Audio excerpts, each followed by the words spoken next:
Hey everybody, welcome to the 92nd edition of the Drive-Thru Review. Today I'm going to talk about Eclipse, and if I had my way I would have stopped the review right after my intro because the game is just pure fun. I'm not going to go into a lot of how it works in this review. There's tons of good reviews out there already. Lance Undead Viking did an hour-long review that goes over it in excruciating detail. If you really need to know exactly how everything works, I would highly recommend to go watch that video or any of the other great videos that are out there. I am going to go through the game and go through the pieces and go through some of the things on your turn, but I'm not really going to go through it in that much detail. Like I said before, this game is brutally fun, and that's something that I think I sometimes forget about games, kind of as a reviewer, and I think people in general kind of forget that games should be fun sometimes, especially on Board Game Geek. You know, that's kind of a wishy-washy statement, but I think hopefully you realize my intent with that is, you know, I'm a Euro guy, so I get kind of like bogged down in the, oh, that's neat, that's new, that's a new mechanic, that's, you know, might actually get fun out of that.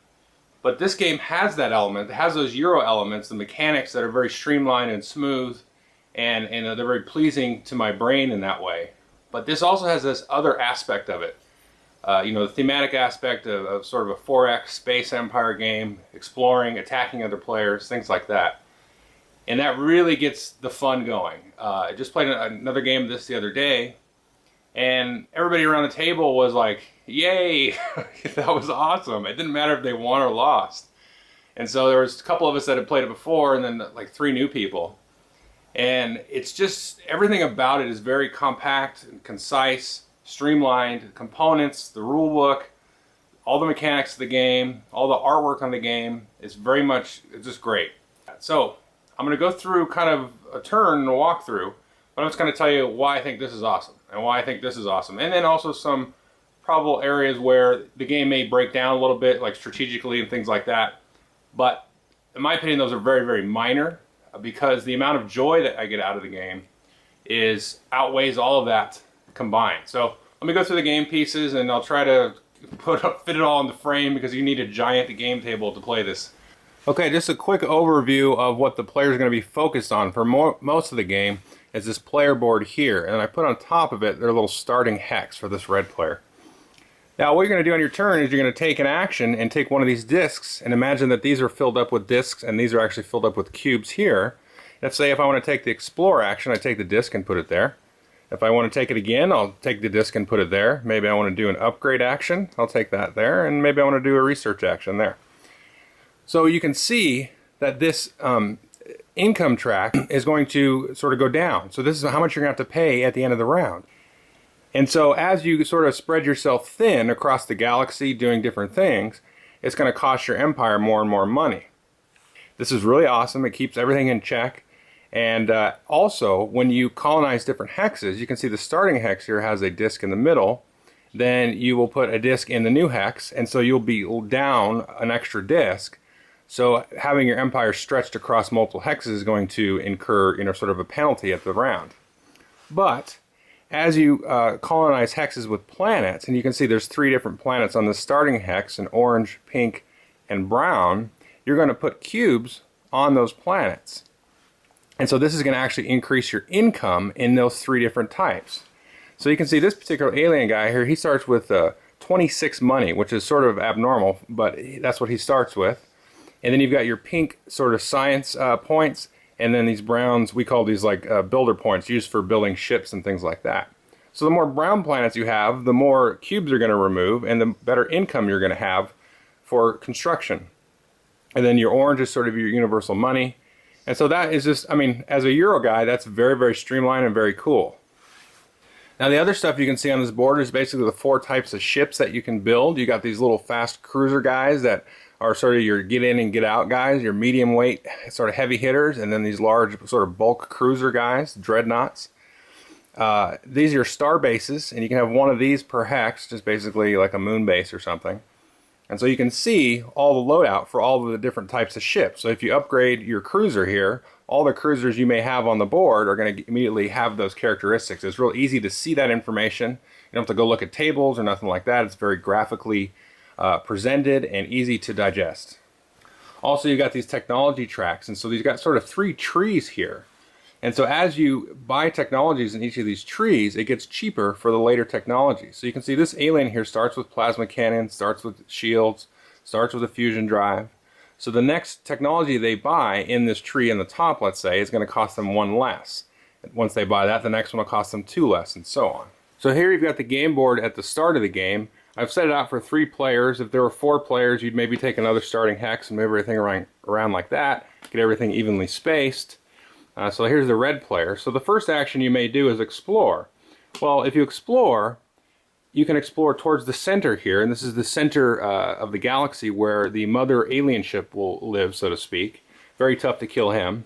So if you explore in this center ring, you'll draw from the 1 stack here. And these 1 stack tiles are going to be rich in resources, rich in victory points at the end of the game. These are going to be a little bit more difficult to take over sometimes, because if you see this symbol here, that'll tell you to put out an alien ship, which you have to destroy before you can conquer this, solar system or whatever this is supposed to represent. Now, if you explore sort of in this ring here, where all the starting planets are, you're going to draw from the level 2. These aren't usually quite as rich, but they're relatively good. And then if you go outside in the outer ring, you're going to draw from this large stack of 3s. And some of these are good, and some of them are really bad. So this one you can see you get like a new technology, maybe some kind of treasure to find, and it's only 1 victory point. But there's no planets on it. Nothing's going to help you, generate resources every turn, so it's garbage. So on your turn, if you choose to explore, you explore from one of these wormholes here, and then reveal that. Now you can throw it away if you want, but you waste your explore action that way. But the cool thing that's kind of fun is that these are all wormholes. So when you pull this out, you've got to match a wormhole, so you can kind of twist that however you want. And that kind of makes an interesting sort of thematic element in terms of the travel and things like that, as these aren't really sort of physically adjacent, but they found sort of these hyperdrive paths, or these warp paths in the galaxy here that you can maneuver through and manipulate. So if you pulled up this tile here, you can see it's got 2 alien markers on there. And so you'd put 2 aliens on there, but you'd also put a treasure tile. So to take that over, you'd have to move some ships in. And these are some of your ships. You actually start with one of these little interceptors here on your starting tile. And then you can get these cruisers here, and then these big old bulk dreadnoughts here. So if you were to move these ships in here, then you'd do some combat with this. If you defeat it, then you'll get rid of it, and then you'll grab whatever tile that you may lay down there. Maybe be some new technology. Maybe even be a cruiser that you found, a derelict ship that you can add to your empire, and then you can start to colonize, these different planets here. Now the second type of action you could take is basically influence action. And you can see here I got a level 3 hex. And this one's no good. It's basically worth 1 victory point, and maybe you got a nice treasure out of it, but now you've got your influence marker there. It's only generating 1 victory point, and it's also decrementing your economy, which stinks. So you can take an influence action either to add a disc to an area, or pull discs back into your player sheet. So that'd be the second action you have, sort of to kind of manage your empire and keep it in check. Now the next thing you could do is maybe do research. And research is going to be involved with these top 3 lines here. And starting every turn, you're going to draw tiles out of this bag, and you're going to seed the board here with technologies. And you draw a certain amount based on the number of players. You can see that there. So here we've got a tachyon source here. And you can see you could upgrade to this, put this on your player sheet, and then you can now buy the tachyon source item here and outfit your ships with that. So most of these are going to be focused on upgrading ships, but there's also going to be things that let you explore different types of planets, give you extra influence discs, let you build like orbitals, and give you shields, let you do more builds on a turn. There's a whole bunch of different things up here. They're going to come out somewhat randomly. You probably see most of them every game, but the order that they come out and the sort of scarcity of them is going to change from game to game. It's a really cool aspect. Now the one problem with this that I can see people having a problem with is there's going to be really good technologies that people are always going to go for. So being first in turn order for a turn where a nice piece of technology comes out, if it's the only one, is going to be very important. Now, for example, this improved hull is very nice because it gives your ship, whatever ship you may put this on, 2 extra hit points, which can be a lifesaver. And the other thing that I've seen talked about here is the plasma missiles. It's kind of far up the track here. It gets a little expensive, but this gives you sort of an initial strike and a first strike on the ships. So this is also very powerful. Now, we haven't seen it abused too much in my group, but I've heard enough reports to believe them and say that these might be a problem. I even talked to somebody today that said they banned this from their game. So, I mean, take that with what you want. If the game has to be perfectly strategically optimal for you every time you play, you're going to have a big problem with this. If you don't really give a rip about that and you just want to have fun having your space empire and blowing people up and you don't really care if you lose by 2 points, well, then that's more fun for you then. There's other things here like the wormhole generator will let you explore a little bit quicker and sort of match up a half a wormhole to an empty wormhole, things like that. So there's a whole plethora of stuff. It's awesome. It's just awesome. Lots of technology to play with. So like I said, once you get like a plasma missile and you put that in your technology tree, then you can buy these when you choose to do an upgrade. So there'll be a stack of these here, and there's a ton of them. I don't want to set them out because I'll just knock them over. So it gives you access to these different technologies here. Now these technologies here are available from the beginning of the game. You can get better guns, computers that improve your die rolling on combat, things like that. So the next action you can do down here, you can see build. Now this guy can build 2 things when he takes the build action. And so you could build one of these ships here, and you can see the cost there's 3 for these little interceptors, 5 for the cruisers, 8 for the big ones, and so on. And you can also build these monoliths and orbitals. And the monoliths are basically worth victory points at the end of the game. So if you put those deep in your empire and sort of protect those, they'll generate extra victory points. But if somebody comes and takes over your area that's rich in culture and things like that, which is kind of what the monolith represents, then they're going to get those points at the end of the game.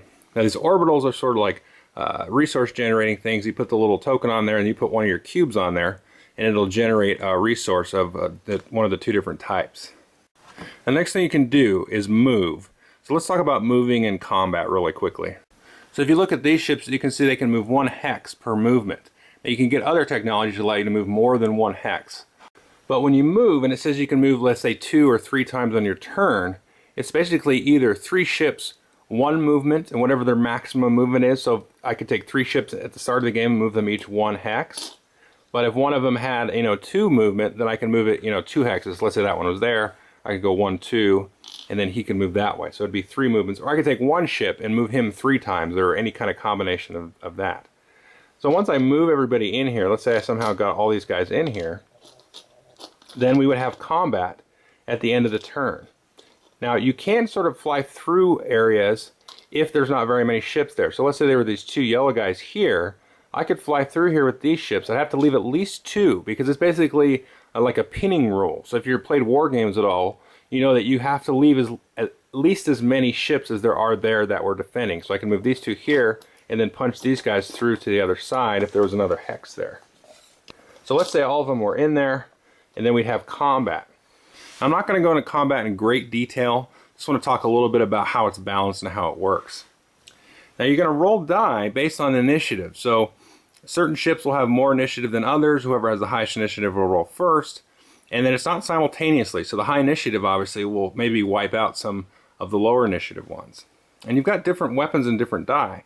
So if you roll a yellow die here, this one will inflict 1 hit or 1 damage, which is usually enough to kill a ship, unless it has, shields, or a hull improvements there. But let's say you roll one of these orange die with a plasma missile or plasma cannon. If you make a hit with that, then you're going to actually inflict 2 damage.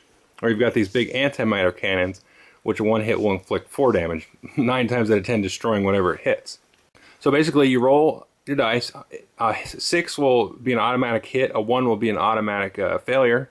Or if you roll a 4, but you've got modifications like a computer or a positron computer or a gluon computer, you add the +3 or +2 to your roll, and if it equals 6, then it'll be a hit. But then there's also shields, which will decrease the die roll of whoever's attacking you. So you just go wipe each other out, and then whoever's left, gets the hex. Now when you attack, you get to pull these victory point markers here, and these are random, but you usually get to draw a bunch and then keep 1. So if we look at this here, if you kill an interceptor, you can draw 1. If you kill the big cruiser, you can draw 2. If you kill a dreadnought, you can draw 3. Up to a maximum of 5. So if you wiped out a bunch of your opponent's stuff, you could draw, let's say, 5 of these and look and keep the best one. And this is really cool because it encourages combat, encourages early combat, and it keeps people from turtling. It's a very little ingenious mechanism, and I quite enjoy it. But one thing that really amazes me is they were actually able to include diplomacy in sort of this Euro mechanized game. So what you do when you have a diplomatic relations with somebody is, let's say I was this guy here, and once our hexes were joined, we had two hexes that we controlled, then I could give him on my turn, or he could do it on his turn, and he would give me his little picture of the guy, and I'd give him this guy. And so you can actually put a cube on there, and if you look at here, you can pull one of the cubes off here and increase your income in one of these tracks here. So it's kind of a way of actually doing trading in the game without, like, you know, some heavy-handed, you know, trading and negotiation stuff. It's very streamlined and abstracted, but I think it's very effective, and it also counts as a victory point. However, if you break the trade and try to invade his territory or attack one of his ships, then the last person to do that will get this trader card, and they actually get -2 points at the end of the game. But sometimes it's worth it. So if you have, you know, a buddy next to you that has some nice rich hexes, maybe a monolith or something like that, and there are a lot of planets, you may say screw it and invade him, and then hopefully take it over. You get -2, but hopefully you get a lot more in return. Okay, hope you enjoyed the overview. One last thing I should say, this rule book is sick. It's colorful, it's very clear, has tons of examples. It's very easy to read. How many pages is this sucker? Yeah, it's 30, but it's not 30 pages of rules, really. You know, it's maybe half of that in rules and a couple pages of game summary and a turn summary, and then some other kind of extra stuff. But, okay, so I like this game. Pretty much everybody likes this game. Big deal. But it's fun. It's, you know, like, let's start from the exploring of the tiles. You get some tiles, sometimes you'll be surrounded by aliens. Sometimes you'll draw crappy tiles and there won't be very much there, so you've got to really sort of hold back. Maybe in that case, instead of wasting more actions trying to explore or something, you will take, you'll pass, and the first person to pass every round gets the first player marker for the next round. So that'll give you first dibs on some of the technologies that come out. So you should be able to get access to the best technology. Next thing is, you know, all the technologies are just really cool. It's fun to play with. It's fun to try to go up one track, one game, or another track, another game, or try to go up all 3 tracks, or kind of grab what you need, you know, based on how the game's unfolding. So that there's a lot of fun, you know, ways to tinker there. You know, the whole mechanics of it are just amazing. So, you know, some problems, there's probably some balance issues. Certain games it's going to come out so that the technology is going to be in somebody's favor.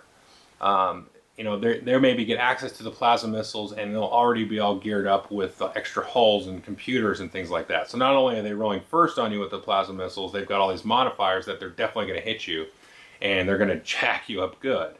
So you need to be kind of playing on the defensive a little bit. But there's just a lot of fun things to explore here. You know, I don't think this is really a perfect game for everybody. I think that the game plays fast enough. It says 30 minutes per player, and I would definitely agree with that. Maybe it's slightly longer, but I wouldn't say like 45 minutes per player. Let's say we played a 5-player game the other day, and with rules explanation and everybody, there's 3 people's first game. I want to say we came in at 3 hours, so that's about right. I mean, with all the explanation, maybe a little over 3 hours, but it was 5 people. You know, people say, oh, it's a 6-player game. When the 6-player game is too long, you should play with 4. Well, I guess, but you're playing with 6 people. The game's going to be longer than if you play it with 2, period. So I think it's great. It can accommodate all that. And I haven't played it with 2. A buddy of mine owns the game as well, and he likes it with 2. It's different, you know. This stuff doesn't really quite happen as soon as it does in a multiplayer game. Now, you can be effectively eliminated from the game as well. So that is another thing to keep in mind. If somebody comes in and really jacks you good, or maybe you're dumb, like somebody, and you attack a bunch of aliens with, you know, not very nice ships and get wiped out, and then you're a sitting duck for your neighbor, that can happen as well. But, you know, there you go. You learn your lesson. So, but it's a game. It's not like, it doesn't feel like work like some games do sometimes. So it's a fun game. It doesn't have a lot of backstory, so people sometimes say there's no theme. I thought that's crazy to me. There's tons of theme here. All of the mechanics and stuff, they integrate with the theme nicely. You know, it really expresses to me the whole, you know, difficulty in maintaining an empire and sort of, you know, the diplomacy's there. but it doesn't. There's nothing ever feels bogged down. The turns don't take very long. So you know that's it. The turns don't take long. So this is a game I think is coming out in a month. The reprint of it. So I would definitely pick it up. Now it's not going to be for everybody, but if you like space, if you like Star Wars, if you like Euro games and you like space, I think you'll like this a lot. I don't really care if this is like the best game of 2011. It's probably not my favorite. Well, 2012 now. I didn't play it until 2012, but it probably is up there. It's one of the best games I've ever played. I mean, that's for sure. So, okay, so we could bog down into why is it ranked number 6 or something at this time, but it doesn't matter. The game's fun. That's it. The game, I don't want to sit here and analyze all of the ins and outs of the strategy. I mean, I want to because I want to do good. I want to do as good as I can, but I'm not going to knock it down because all of the top 10 games all have issues with them. Every single game has an issue with them, depending on your mood, you know.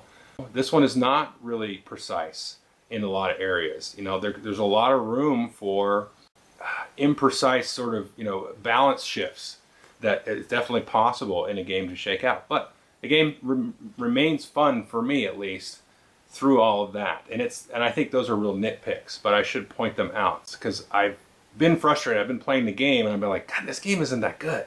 You know, I'm getting my butt kicked. But, you know, or I can see somebody's going to win anyway. But, you know, maybe you can make it close. So, anyway, so don't always have to win. You just always have to have fun. Okay, thanks.